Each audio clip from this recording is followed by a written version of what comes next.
Oh, yeah.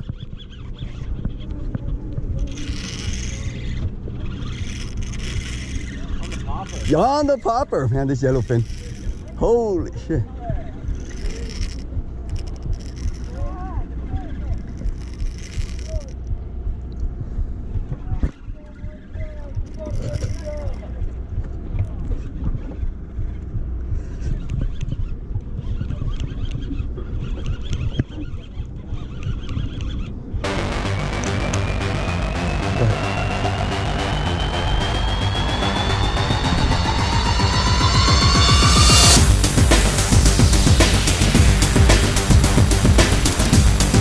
Oh, shit, whoa. Oh, yeah, first one. So many times. Yeah.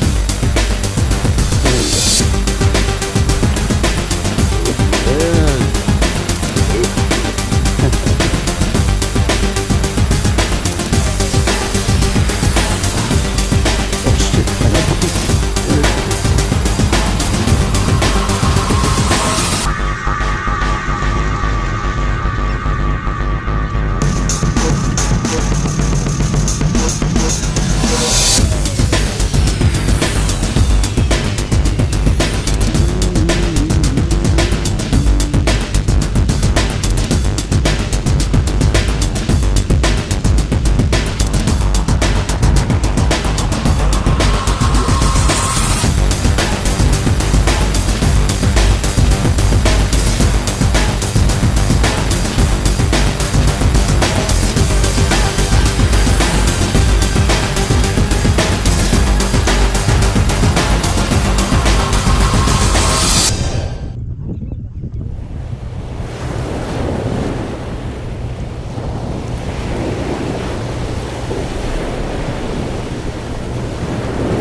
Oh, got bumped, got bumped. Ah, yeah.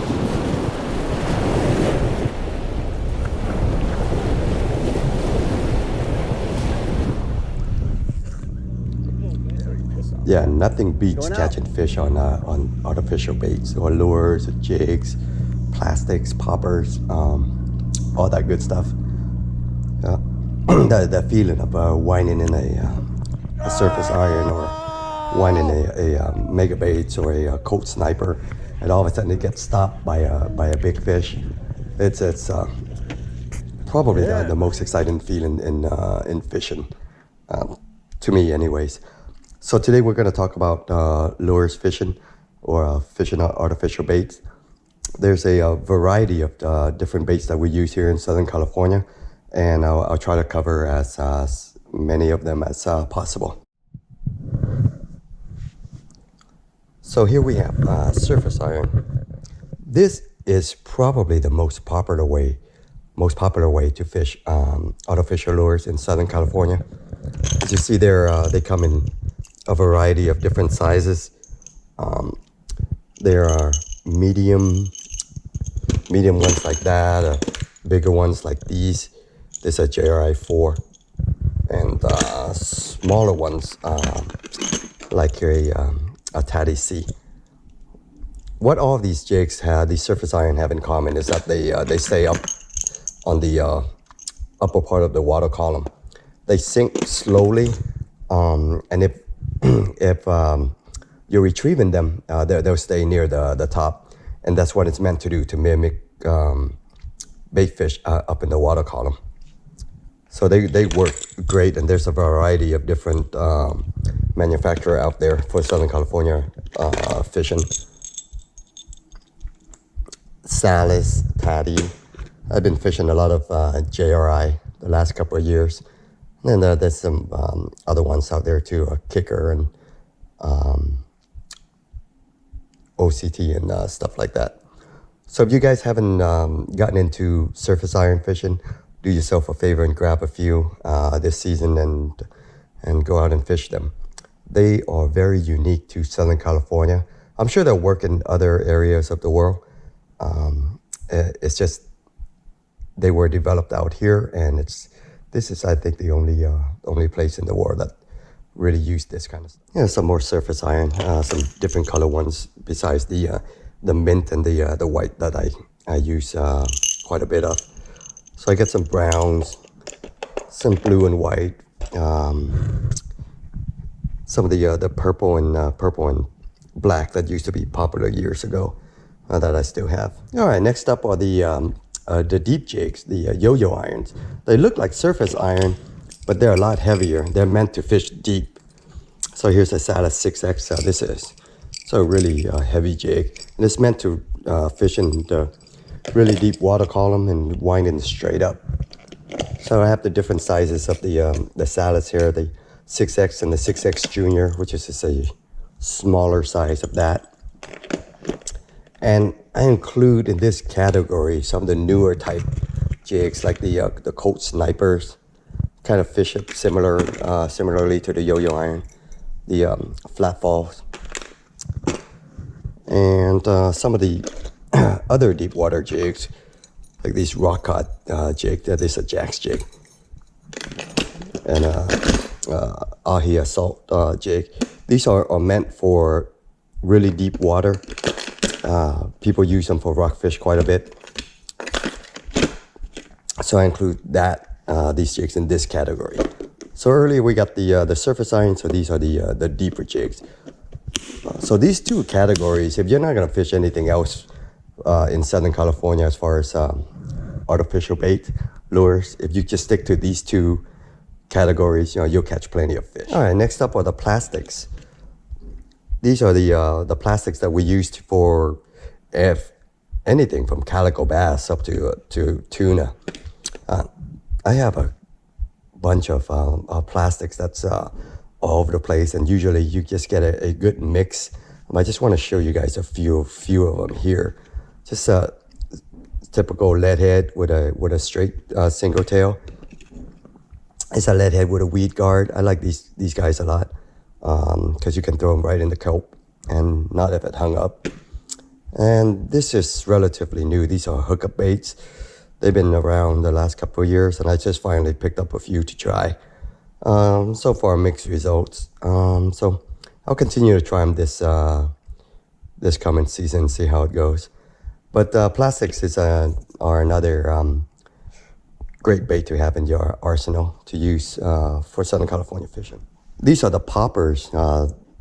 This is relatively new to Southern California fishing, maybe within the last 10 years or so.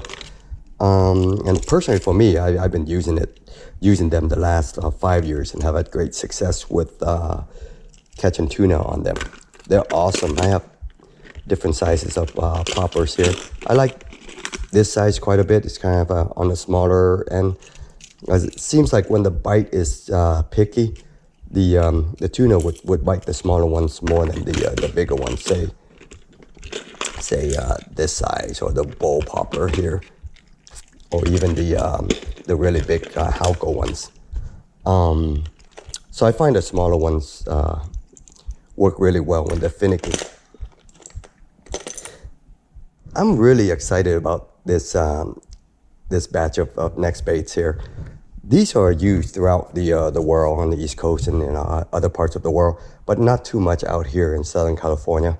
The stick baits and the crank baits for saltwater. Typically when we use them out here is usually for bass and stuff like that. But I really want to use them for bigger game fish this year, for yellowtail and tuna and stuff like that. So something like this, that's a stick bait.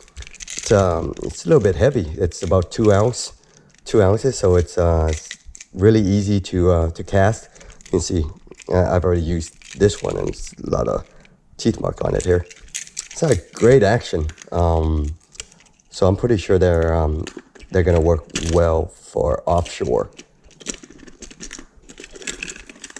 See, there's another stick bait. This is, I think it's a Rapala. And then some crankbaits. So these crankbaits I'm really excited to use. I've never really used crankbaits out in on the salt, aside from, you know, catching calico bass and things like that.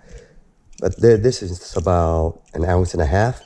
So it's the size of a small popper. I'm pretty sure I'll be able to cast this way out there on a bait casting setup. So I'm excited to test these things out on tuna and yellowtail this year. Here's some other crankbait, a little bit bigger crankbait that can be cast way out there. So I'm excited to try these things this year and see how it works on our game fish out here.